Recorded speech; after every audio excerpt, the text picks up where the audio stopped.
दानिश इकबाल साहब कासमी के नाम से जाने और पहचाने जाते हैं। बहुत अदब के साथ, निहायत ही एहतराम के साथ मेहमान खतीब को स्टेज पर से जलसे की माइक पर दावत देते हैं कि मज़कूरा उन्वानात पर कदरे तफसील तज़किरा करके आज दोस्तों चैनल को जरूर सब्सक्राइब करें। आज के इस इजलास का मुकम्मल दुआ कर दें। जो लोग इधर उधर मुंतशिर हैं, खासकर रज़ाकार जलसा, कारकुनाने जलसा, क्योंकि जलसा मुकम्मल हो रहा है, इख्तिताम हो रहा है, दुआ हो रही है, आप जलसे के माहौल में आ जाएं। रज़ाकार जलसा, कारकुनाने जलसा, जलसा के कार्यकर्ता बिला वजह सड़कों में टहल रहे हैं, घूम रहे हैं, आप जलसे के माहौल में आ जाएं, दुआ होगी।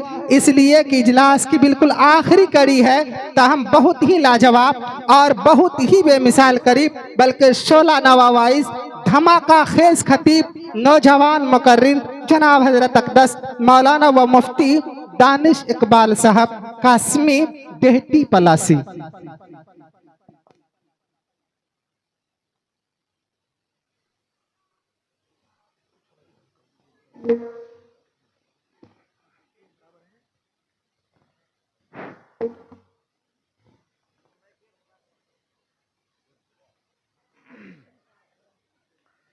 अस्सलामु अलैकुम वरहमतुल्लाहि वबरकातुहू। अभी हम सब दुआ के एकदम करीब पहुंच गए हैं। बस 2 से 3 मिनट मुश्किल से गुफ्तगू होगी, उसके बाद दुआ करेंगे।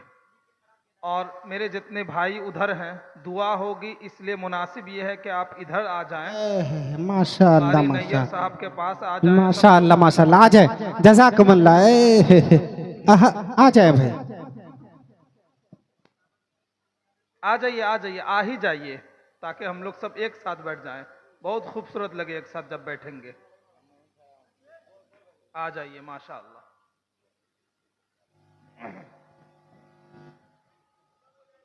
भाई आज के जलसे की दुआ होगी, इसलिए दुआ की महफिल में शरीक हो जाए। अल्हम्दुलिल्लाह अल्हम्दुलिल्लाह नहमदुहु व नस्तईनुहु व नस्तगफिरुहु व नुअमिनु बिही व नतवक्कलु अलैहि व नऊज़ु बिल्लाहि मिन शुरूरि अनफुसिना व मिन सय्यिआति अअमालिना। मन यहदिहिल्लाहु फला मुदिल्ल लहु व मन युद्लिल्हु फला हादिय लहु व नशहदु अन ला इलाहा इल्लल्लाह व नशहदु अन्न मुहम्मदन अब्दुहु व रसूलुहु सल्लल्लाहु अलैहि व अला आलिहि व अस्हाबिहि व सल्लम। अम्मा बाद, क़ाल अल्लाहु तबारक व तआला फ़िल क़ुरआनिल मजीद वल फ़ुरक़ानिल हमीद। वमन अहसनु क़ौलन मिम्मन दआ इलल्लाहि व अमिल सालिहा व क़ाल इन्ननी मिनल मुस्लिमीन। सदक़ल्लाहुल अज़ीम। अज़ीज़ान मिल्लत, ये प्रोग्राम मस्जिद उमर के बैनर तले है, जिसकी तामीर व तौसी होनी है। उन्वान इस्लाह मुआशरा है। अल्लाह रब्बुल इज़्ज़त का बहुत बड़ा फ़ज़ल है कि अल्लाह रब्बुल इज़्ज़त ने हमें ऐसी ज़मीन दी, हमारे घरों में मस्जिद दी, और इसी तरीके से हमारे स्टेज पर रौनक अफरोज़ हज़रत मुफ्ती तबारक हुसैन साहब अतालल्लाहु उमरह तशरीफ़ रखते हैं। इसी तरीके से मुफ्ती मुश्ताक साहब, जो मायनाज आलिम दीन हैं, अच्छे ख़तीब हैं, अच्छे नाजिम हैं, वो इस जलसे की सरपरस्ती कर रहे हैं। इसी तरीके से डेहटी से आए हुए अमीर जमाअत जनाब उमर साहब और कारी तहसीन साहब, आपकी हमारी गुफ्तगू को यादगार बनाने के लिए, आज के जलसे को यादगार बनाने के लिए, जलसे के अंदर जितने पैगामात हैं उसको दूर दराज पहुँचाने के लिए, एक ऐसी हस्ती कि अल्लाह ने उनके गले में ऐसी कशिश उनकी ज़बान में ऐसी तासीर रखी है कि जब वो गाते हैं, अशआर गुनगुनाते हैं, नबी के शान में जब पढ़ते हैं तो सबका दिल मचल जाता है। जिस तरीके से रगो रेशे में खून का सैलान होता है, उसी तरीके से मोहम्मद रसूलुल्लाह सल्लल्लाहु अलैहि वसल्लम की मोहब्बत गर्दिश करती है। कौन है वो? हमारे कारी साहब हैं और इनके चैनल का नाम है NB मीडिया। कारी नैयर भारती साहब, वो भी तशरीफ रखते हैं, बहुत दूर से आते हैं, किशनगंज से तशरीफ लाते हैं, ये हमारी और आपकी मोहब्बत में। अजीजाने मिल्लत, हम जो काम कर रहे हैं, क्या ये काम बहुत छोटा है? क्या ये काम बहुत मुख्तसर है? क्या इस काम की कोई छोटी हैसियत है? नहीं, हरगिज नहीं। जो हम काम कर रहे हैं अल्लाह रब्बुल इज़्ज़त के नज़र में ये बहुत बड़ा काम है। हम मस्जिद के सिलसिले में यहाँ पर जमा हुए हैं, ये अल्लाह का बहुत बड़ा फजल है। मस्जिद वो मस्जिद है कि जहाँ पर मुसलमान जाकर सजदा रेज होता है। मस्जिद वो मस्जिद है कि जहाँ पर मुअज्जिन आकर अजान देता है। मुअज्जिन की जो अजान होती है उसकी बरकत से हमारे समाज में जो बुराइयां होती है, नकद अजाब जो अल्लाह उस वक्त देता है, यही अजान की आवाज उस अजाब को रोक कर रखती है। यह अल्लाह का फजल है। अजीजाने मिल्लत, ये जो अजान की आवाज है, ये जो अजान है, इसका सिलसिला कब जारी हुआ? इसका सिलसिला उस वक्त जारी हुआ कि जिस वक्त नबी करीम सल्लल्लाहु अलैहि वसल्लम शुरुआती दौर में दीनो इस्लाम की इशाअत कर रहे थे। उस वक्त का आलम यह था कि नबी करीम सल्लल्लाहु अलैहि वसल्लम के साथ चंद सहाबा थे। तो उस वक्त जब बाजमाअत नमाज पढ़ने के लिए ज्यादा तकल्लुफ करने की जरूरत नहीं पड़ती थी, चंद लोग होते थे, वो वक्त पर आते थे और नमाज बाजमात पढ़ लेते थे। लेकिन नबी करीम सल्लल्लाहु अलैहि वसल्लम की कोशिश जब जारी रही, उनकी मेहनत जारी रही, दीन की इशाअत जारी रही, तो फिर जौक दर जौक लोग इस्लाम में दाखिल होने लगे। तो सहाबाए किराम रज़ी अल्लाह अन्हुम अजमाइन की तादाद बढ़ती गई, खूब बढ़ती गई। तो उस वक्त बड़ा दुश्वार होने लगा कि जमाअत के वक्त, मुतय्यना वक्त पर लोगों को इकट्ठा करना। तो उस वक्त नबी करीम सल्लल्लाहु अलैहि वसल्लम ने सहाबा से मशवरा लिया कि बताओ नमाज के वक्त किस तरीके से हम सबको इकट्ठा करें, कौन सा अमल इख्तियार करें, कौन सा तरीका इख्तियार करें। तो फिर कई सहाबा थे, कोई कुछ मशवरा देते, कोई कुछ मशवरा देते। उसमें से एक सहाबा कहते हैं कि आप झंडा गाड़ दीजिए। जब झंडा देखेगा तो एक सहाबा दूसरे से कहेगा कि नमाज का वक्त हो गया है, मस्जिद की तरफ चलो। तो नबी करीम सल्लल्लाहु अलैहि वसल्लम ने इस अमल को पसंद नहीं किया। इसी तरीके से दूसरे सहाबा ने कहा कि नरसिंगा गाड़ दिया जाए, उस वक्त उसको बना दिया जाए। तो आप अलैहिस्सलातु वस्सलाम ने कहा कि यह यहूदियों का तर्ज है। फिर किसी सहाबा ने कहा कि नाक़ूस का अमल इख्तियार किया जाए। आप अलैहिस्सलातु वस्सलाम ने कहा कि यह नसारा का अमल है। फिर इसी सोच और फिक्र में वो मजलिस खत्म हो जाती है, उस मजलिस का इख्तिताम हो जाता है, उस मशवरे का इख्तिताम हो जाता है। फिर सब सहाबा अपने घर चले जाते हैं। सब सहाबा फिक्र में रहते हैं, उसी फिक्र में रहते हैं कि अजान का मसला कैसे हल होगा। उसमें से एक सहाबा होते हैं जिनका नाम अब्दुल्ला बिन जैद होता है। जब वो घर जाते हैं, इसी फिक्र में रहते हैं, इसी सोच में रहते हैं, रात में सोते हैं, उन्हें नींद आ जाती है तो ख्वाब में वो देखते हैं कि उन्हें अजान सिखाया जाता। फिर दूसरे दिन सुबह में नबी करीम सल्लल्लाहु अलैहि वसल्लम के पास आते हैं और फरमाते हैं कि ए नबी, मैंने ख्वाब में देखा कि मुझे अजान सिखाया जा रहा था, अजान के तरीके सिखाए जा रहे थे, अजान के कलिमात सिखाए जा रहे थे। फिर उसी के 20 दिन के बाद हजरत उमर बिन खत्ताब रज़ी अल्लाहु अन्हु आप अलैहिस्सलातु वस्सलाम से कहते हैं कि मैंने भी ख्वाब में देखा है कि मुझे अजान सिखाई जा रही थी, अजान के कलिमात सिखाए जा रहे थे। फिर आप अलैहिस्सलातु वस्सलाम हजरत बिलाल से कहते हैं कि ए बिलाल तुम सुनो, ए बिलाल तुम यहाँ पर आओ, जिस तरीके से अब्दुल्ला बिन जैद तुम्हें कहता है, ए बिलाल तुम उसी तरीके से अजान देते चले जाओ। ये जो अजान का तरीका है, ये जो अजान का तर्ज है, ये जो अजान की आवाज है, ये कहां से आई है? अल्लाह ने ख्वाब के जरिए हजरत अब्दुल्ला बिन जैद को सिखाया है। अल्लाह ने ख्वाब के जरिए से हजरत उमर बिन खत्ताब रजी अल्लाह अन्हु को सिखाया है। यही अजान हमारे इस मस्जिद उमर में दी जाती है। यही अजान इस दुनिया के अंदर जितनी मसाजिद है, इन तमाम मसाजिदों में दी जाती है। अल्लाह का बहुत बड़ा फजल है कि हम यही मस्जिद वाले हैं। अल्लाह का बहुत बड़ा फजल है कि हम इस मस्जिद में नमाज पढ़ते हैं। अल्लाह का बहुत बड़ा फजल है कि हम इस मस्जिद में तस्बीहात पढ़ते हैं। अल्लाह का बहुत बड़ा फजल है कि हम इस मस्जिद में तरावी पढ़ते हैं। अल्लाह का बहुत बड़ा फजल है कि ये मस्जिद हमारी जान, शान, आन बान, हमारी इज्जत, हमारी आबरू है।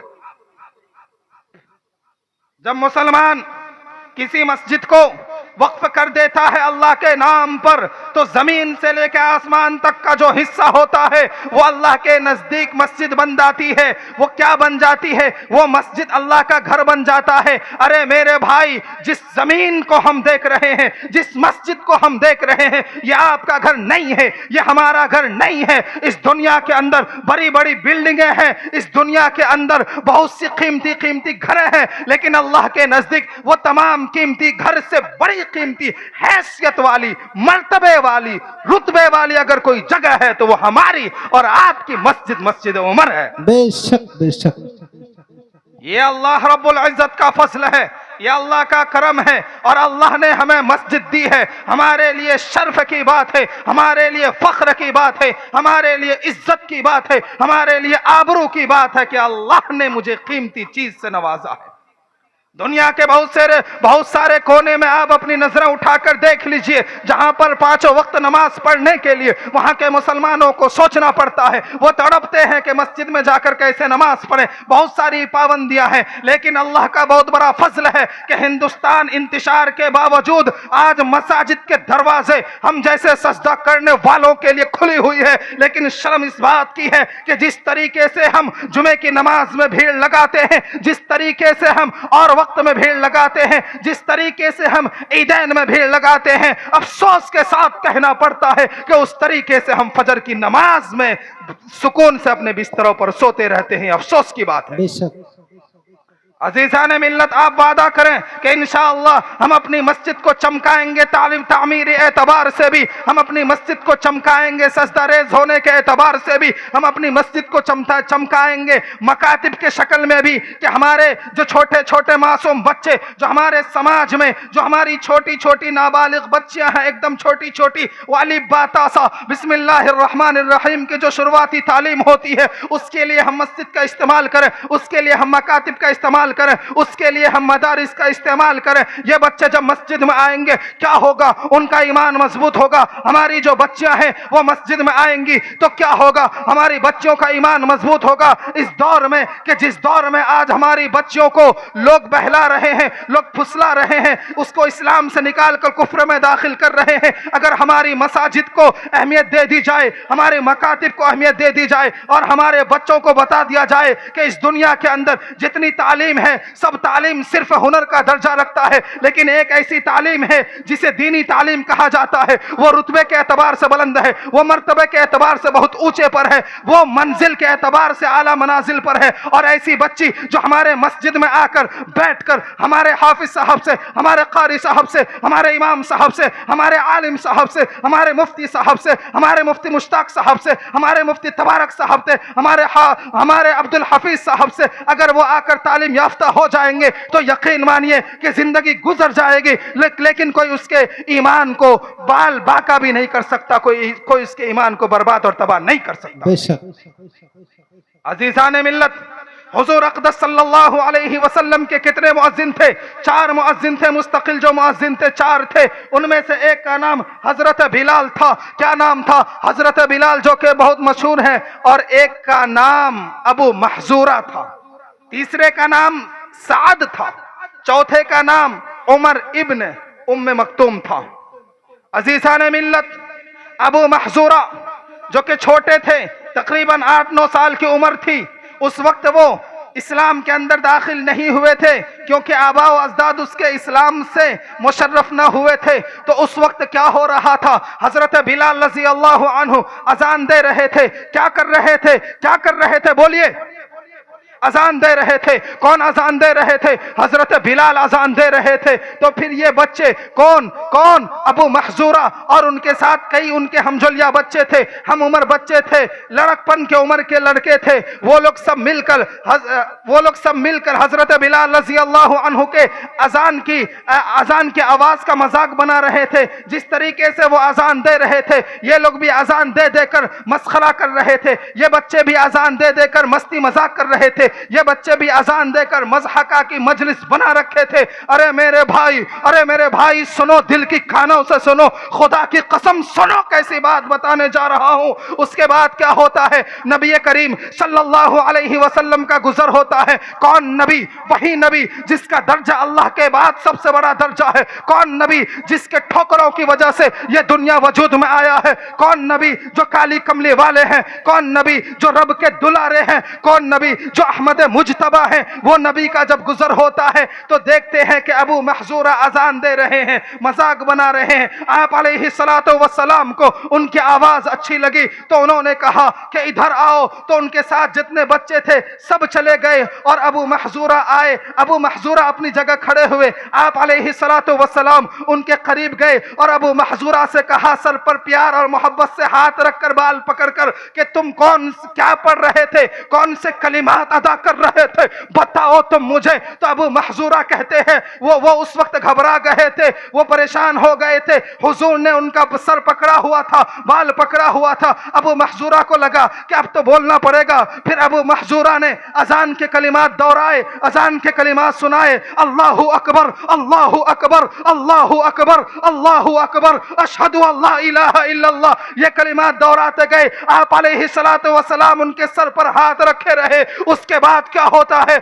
वही अबू महजूरा जो हुजूर के मुअज्जिन हजरत बिलाल के अजान की आवाज का मजाक बना रहे थे, लेकिन वही महजूरा जब आप अलैहिस्सलातु वस्सलाम का दस्त मुबारक जब उनके सरों पर पड़ता है, अजान की आवाज अपनी जबान से पढ़ते हैं, तो उस वक्त का आलम क्या होता है? उस वक्त का आलम यह होता है कि बज़ाहिर मजाक उड़ाने वाला अबू महजूरा दिल से हुजूर से कहता है, अंदर अंदर कहता है, ला इलाहा इल्लल्लाह मुहम्मदुर रसूलुल्लाह। उसके बाद क्या होता है? फिर आप अलैहिस्सलातु वस्सलाम कहते हैं कि अबू महजूरा तुम चले जाओ। तो अबू महजूरा पहले जैसा नहीं था, वो पहले जैसा नहीं रहा। वो कहता है कि ए नबी, अब मैं तुझे छोड़कर नहीं जाऊंगा। अबू महजूरा वहीं जाएगा जहां मुहम्मदुर रसूलुल्लाह जाएगा। बेशक।